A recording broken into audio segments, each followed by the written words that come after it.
nagpa-press con si May Zubiri.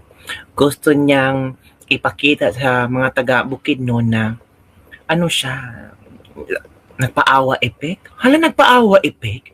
Bakit nagpaawa effect itong si May Zubiri? At halos umiiyak na sa harap ng mga taga Bukidnon na sobrang galit na galit kay Zubiri dahil hindi sumama si Zubiri sa mga taga-majority. Majority na Senado ba? At alam niyo na kabibig, 'di ba nakita niyo mga latest news ngayon sa sa tawag ito sa Senado. Ay nako mga kabibig. Sabi daw ni Mig Zubiri, hindi na walkout ang ginawa nila, kundi legislative strategy. Oh. Hindi simpleng walkout kung ito ay isang taktika na ginawa ng minority group ng mga Senado tungkol sa virtual or online participation gamit ang Zoom. Mga kabibig, panoorin natin si Mig Zubiri kung ano ang kayang saloobin kasi ang mga tao hindi naintindihan si Mig Zubiri. Sabi ng mga taga Bukidnon, traitor talaga yung Zubiri na yan. And I'm sure, last term naman niya makasenado, natural doon siya nagpa-press con sa Bukidnon daw para daw maramdaman ng mga taga Bukidnon ang kayang pagmamahal. Ito kabibig, manood tayo. Ay, ewan ko kabibig ko, yan ang nangyari. Nangyari kay Mig Zubiri. Ito kabibig si Meg Zubiri, mga kabibig. Bisaya ito kabibig. I'll try to translate. Okay? Sa tanan nagmahay, nasuko ka na ako na wala ko liuban sa majority group, pasaylohin ko ninyo. Kaya na ako makagtrabaho sa dili na ako kapartido. Kaya na ako makigstorya sa mga dili na ako kaparehas o itahonan. Nabuhat na nato ni sa una pa sama sa One Bukidnon. Kaya ang politika, kinahanglan adunay gyapon respeto, pagtinabangay o delikadesa. Pero lahi ang bonta sa politika o lahi ang traidor. Katong lisaad, pero nagtalikod sa panahon na kinahanglan ng barugan ang ilang gisulti o kana ang buka. Katong Senate President pa ko, na ay mga kauban ako, nagitanaw diretso sa akong mga mata o bisaad ka na. Ang usab sa katong akong birthday celebration sa Bukidnon, yan tong 2024 na Ben and Ben concert dito sa atong stadium sa Malaybalay. Napaganin dito nag-ingon, handog sa kamatayon ang akong suporta kay Senator Mig Zubiri. Napay nagsulti na, he is the best Senate President ever. Pero wala paganin tulo ka semana, nibiya na sila kanako. Nasaktan pala si Migs. Diba noon ay si Mig Zubiri ay Senate President. Tapos may mga may mga senador daw sa majority group ngayon, 4 daw, hindi umano nag-traidor sa kanya. Nasabi hindi siya iiwanan, hindi siya ipagpapalit. So it means si Mig Zubiri para ay may ambisyon talaga maging Senate President, 'di ba?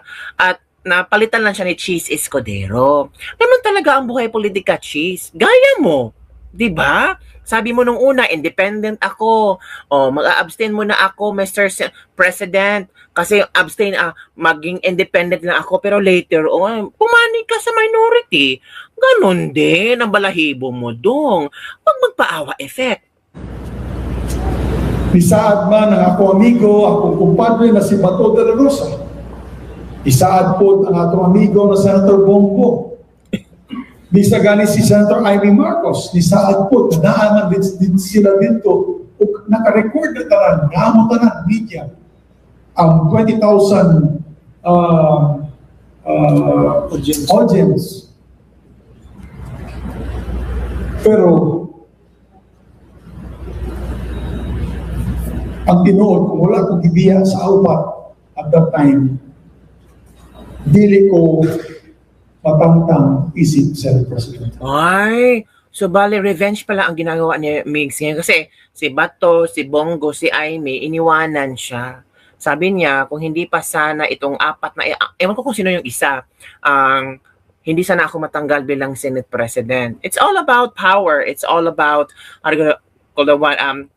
priorities. It's all about ako, palaging dapat ako. 'Di ba? Kaya pala ang ginawa niya ngayon, kasi itong sina Bongo, Aimee, Bato ay nasa majority, ayaw niyang makasama. Kaya nung una, independent siya. Pero later on, ay nako, nag-iba ang kulay, naging minority kasi ayaw niya makasama. Boka ng Tino. Kaya nabili na lang itong panahon na 3 weeks after my birthday, 8 na lang may nabili sa akong grupo. Kung wala sila nagbiyak sa ako, itong upat, si Ivy, Bato, Bongo, kung bisan nga ni si Robin Padilla, na Mindanao Blackwood tanan, dili ko mapangtang isip presidente sa Senado nagikan sa Mindanao. Tungod sa ilang pagluib, sa ilang pagtraidor, nawat-an og Senate President ang Bukidnon. Dahil sa pagiging traidor ni Robin Padilla, ni Bongo, ni Aimee at ni Bato, nawala ng Senate President ang Mindanao. Pero wala na, hindi naman nawala ng senador ang Mindanao. Ang dami nga Bato, sino pa? Bongo, ikaw, Senate President lang yan, yung posisyon na yan. Tapos kinimkim mo pala until now. Kaya ayaw mong sumali sa majority block kasi nandun itong apat na ito na kung saan sabi mo sila ang rason kung bakit tatanggal ka sa pagiging Senate President. Para yatang napaka-unfair mo. Parang napaka-swapang mo naman. Mauna ang kamatu. So bale, yung apat ang ikinagagalit mo. How about yung ibang senador na pinataksik ka bilang Senate President, hindi ka nagagalit doon? No, hindi ka binoto bilang Senate President? Selective ka? Selective pala itong ng galit. O walay bisan unsang rason sa politika makapanas anak. Dili ta plastic, may prinsipyo. Hindi ako plastic, may Gusto prinsipyo sa ako. uban nga ikonekta kini sa mga Duterte. This is not about the Dutertes. Walay nabot. Hindi ito tungkol sa mga Duterte, walang alam or hindi ito konektado sa mga Duterte. Ang ating mga palangga Dutertes dili kini bahin anak. Natangtang ko pagka Senate President tungod sa kasuko kanako sa mga naa sa taas. Kabalo naman mo sa background anak. Tungod kay gitugutan nako ang mga hearing ni Senator Bato de la Rosa, gitawag niya PIDEA Leaks. Yun pala ang rason, PIDEA Leaks, which is very important naman yun, di ba? Ang daming nga nagtanong, ang daming nga nag-react kung bakit nabaon na lang sa limot yung PIDEA Leaks, which is connected to VVM, di ba? O ang uban nako ang mga kauban sa Senado nga nakapanghimulos sa akong baruganan. Sila mismo ang nikuyog sa mga nipuling nako sa ulahin. Mao ka ng Pinoy. Kadumdumuana. Suko kayo ang Malacanang, kagipadayon nako ang mga hearing ni Senator Bato de la Rosa. Ang pinakaulahin na hearing nila was Wednesday. Tungod ipadayon nako ang hearing tungod sa akong pagpalangga o pagrespeto sa ilang grupuhan. By Friday, nag-withdraw support na ang mga kalyan doon sa Malacanang kanako, mga kaigsunan. And by Monday, itangtang na ko isip Senate President ni Senator Chis Escudero. That is history. That is on the record. So, sakit sa akong dughan na magpuyog sa mga tawhana na nag-traidor ka na ako. So masakit sa aking puso na magjo-join ako sa grupo sa mga taong nag-traidor sa akin. Itong apat, kasi sabi niya, Bato, Bongo, Aimee, Robin. So ayaw niya makisali sa majority kasi masakit pa rin ang kanyang puso na itong apat na ito ay nag-traidor sa kanya. So ang ginawa niya, kahit gusto niya mapunta sa majority, nilunok niya ang pride kasi mas inuna niya ang kanyang galit. 'Di ba? Galit, mga kabibig. So nag-minority siya. Kasayluhi lang po mga kaigsunan, dili sa Bukidnon. Bahala ng uban mga probinsya, bahala ng uban mga lugar. Ang mga katawhan na diri sa Bukidnon, kay palangga na ko ang mga katawhan sa Bukidnon. Ay, napaka-unfair mo naman, Senador ka. Wala, sabi niya, bahala na yung ibang tao sa ibang probinsya, bahala na yung wala na akong pakialam doon, pero itong Bukidnon ang pinapalangga ko. It's because last term mo na maging senador ngayon, no? Next time hindi ka na pwedeng tumakbo. So kaya nga, natural, focus ka sa Bukidnon ngayon. Kaya nang pa-presscon ka doon kasi gusto mong iparamdam sa mga taga Bukidnon na hindi sila nag-iisa, na nandyan ka at ini-explain mo yung side mo kung bakit hindi ka sumali sa majority. Well, in fact, itong majority, alam naman natin na mga Duterte senador to. So, you are saving yourself. So, bali, nilaglag mo yung minority group mo at you save yourself. 'Di ba? Parang, oh, minority, teka muna ha, I have to clean myself sa taga Bukidnon kasi last term ko na to sa Senado. Baka tatakbo akong congressman o governor doon, hindi ako mananalo. So minority, pasensya na ha. Oh, pero huwag kayong mag-aalala kasi i-mention ko yung mga majority na mga senador na nag-traitor sa akin. So, anong klaseng strategy yan? You are saving yourself? And then parang nilaglag mo ang minority?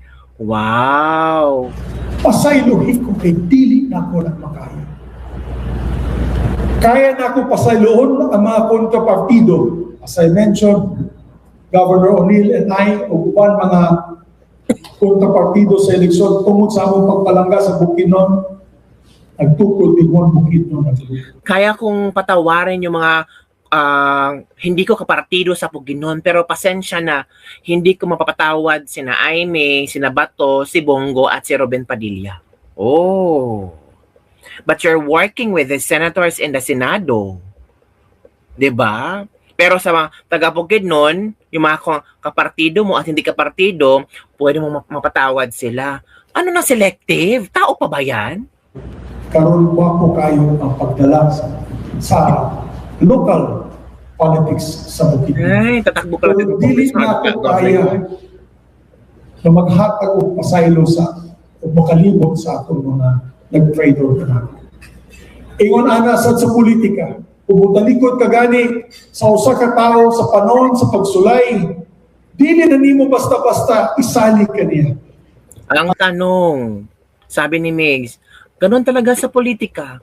Pag tumalikod ka at nag-traitor ka sa kanila, hindi mo na maibibigay yung trust mo sa kanila. Naku, paano yan, Migs? Baka ang interpretasyon ni BP Sara, traitor ka rin. Ala ka! Ang sunod nga laban. Labaw na ko na ang nakataya, dili lang posisyon, kundi prinsipyo, pulong o ang integridad sa institusyon. Sa tinuod lang, kadua na ni nahitabo. Kadua na ko ibiyaan. Oh. Kadua na ning pag-traidor. Sa totoo lang, 2 times na akong trinaydor, 2 times na akong iniwanan. Ano to, love life? Isultihan na ako ang akong mga grupo kagina. Na pagsulod sa 20th Congress, ioperan ko sa ilang grupo na mubalik ko pagka-Senate President. Wala pa'y 2 ka adlaw, nakakuha ko itong suporta sa among grupo dito. Wala nila gipadayon, ibalik nila kay Senator Escudero. Sakit kahit sa akong duman. I cannot understand why na taga-Mindanao mag-offer mo sa ila na dili ko nila suporta. Hala, ginamit ni Mig Zubiri dito yung pangimig taga-Mindanao niya. Ako po. So, kung kamo ang nasa akong pwesto, mga palangga ng taga-Bukidnon, mauban ba mo sa usab, mauban mo usab sa mga tao na nag-traitor ka ninyo? Nagduwa-duwa gid ko. O ang akong amahan na si Kani Nonoy Joe Zubiri, governor sa atong lalawigan sa Bukidnon, nagpadako nako natagan og value ang kabuhaton o tagan value o kabuhaton ang values of loyalty, courage o ang dumog. O kay balo ko nga dili gyud niya dawaton ibaylo ang dignidad ug dumog alang sa Mahirap kasi itong statement ni Mig Zubiri. Kasi nung election ba yun? Nag-abstain ka kasi, gusto mo maging independent. So sana okay na yun, naging independent ka. Kasi ayaw mong pumunta sa majority kasi may mga tao doon nag-traitor sa'yo. Sa minority naman, baka mabash ka sa mga taga-Bukidnon. Ngayon, nagpunta ka sa minority, alam ng mga taga-Bukidnon, itong mga minority ay anti-Sara, anti-Duterte, galit sa mga Duterte. So ang gagawin mo, you have to save yourself. Kasi last term mo na sa pagkasenado at tapos plano kang tatakbo sa Bukidnon, you have to save yourself. Parang you're washing your hands. Kahit minority ako, pero kasi tinador ako ng ganito, huwag ganon, 'di ba? Huwag mong gamitin itong 4 na senador na kung saan sabi mo nag-traitor sa'yo to clean yourself. 'Di ba? Pangit naman pakinggan. Kung unsa ang mas sayon. Ang gani, kung si governor pa to, kailan nyo akong amahan, isog kayo to, basing ikulatahan niya itong mga tawanan. Hala, Kailan mo sa akong amahan, di yun sa mo upal sa mga traitor.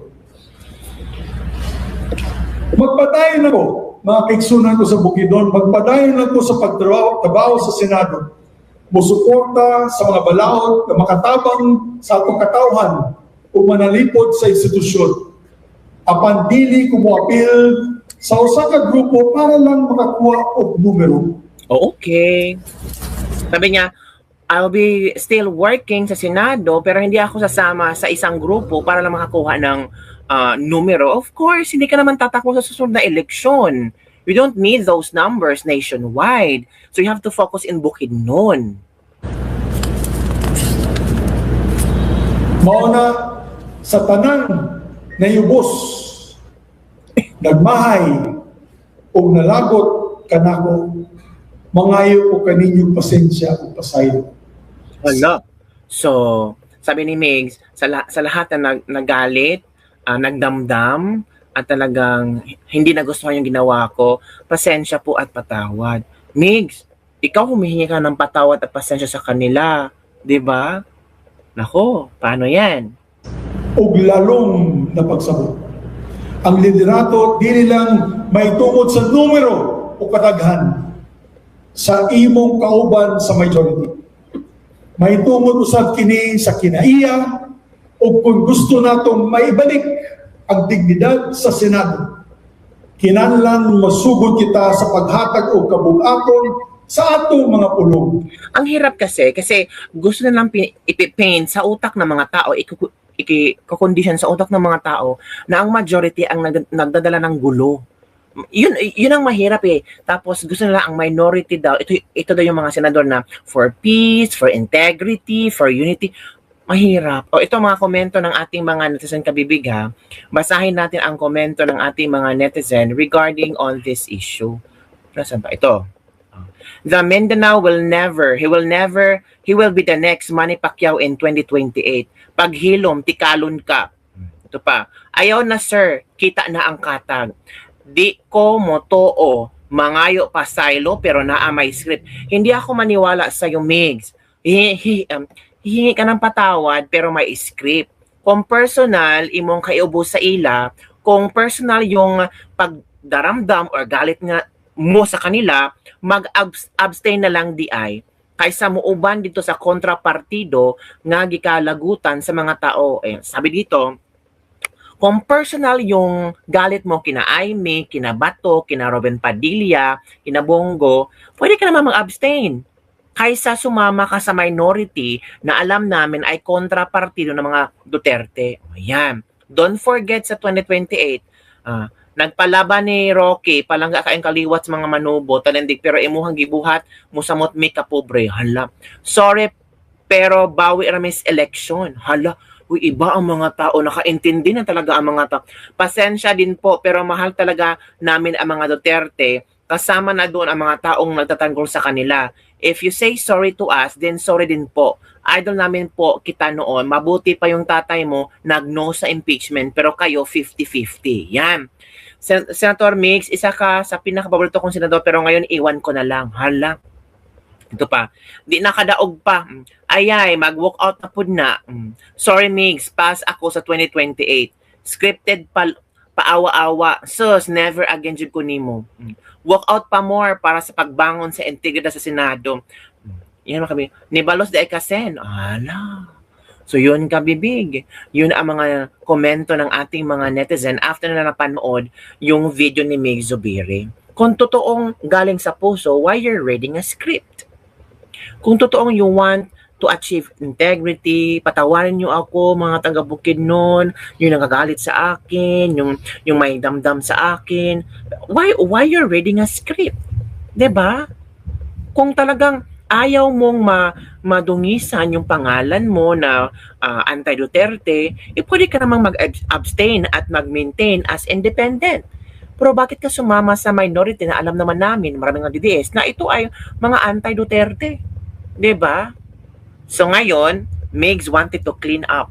Migs wanted to redeem himself, 'di ba? Na walang away natin ang majority